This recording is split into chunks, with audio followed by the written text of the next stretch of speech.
ശുദ്ധമൊന്നും ഇന്ന് ആരുടെ വീട്ടിലും ഇല്ല. അതൊന്നും കൊണ്ട് നടക്കാനും നമുക്ക് കഴിയില്ല.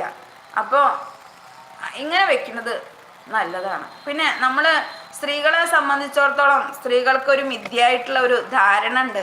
എന്താന്ന് വെച്ചാൽ നമ്മളെ ഈ പറ്റാത്ത സമയത്ത് ഭഗവാന്റെ നാമം ചെല്ലാൻ പറ്റുമോ, അല്ലെങ്കിൽ ഭഗവാന്റെ നാമം നമുക്ക് വിളക്ക് കൊളുത്താൻ പറ്റില്ല, അത് ശരിയാണ്, അത് നമ്മളെ മനസ്സിൻ്റെയാണ്. വിളക്ക് കൊളുത്തുക, അങ്ങനെ പൂജാതി കാര്യങ്ങൾ അങ്ങനെയൊന്നും നമുക്ക് പറ്റില്ല. പക്ഷെ നമുക്ക് മനസ്സിൽ നമ്മൾ ആരാധിക്കുന്ന ഭഗവാനെ എപ്പോൾ വേണമെങ്കിൽ നാമം ചെല്ലാം.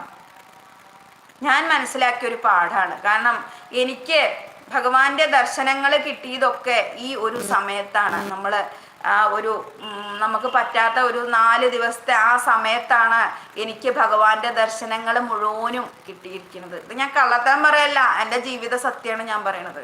എനിക്ക് ഹനുമാനെ പ്രത്യക്ഷ ദർശനം ഒരു പ്രാവശ്യം ഭഗവാൻ തന്നിട്ടുണ്ട്. അത് ഇനി എൻ്റെ ജീവിതത്തിൽ എനിക്ക് ഭഗവാൻ മരണം വിധി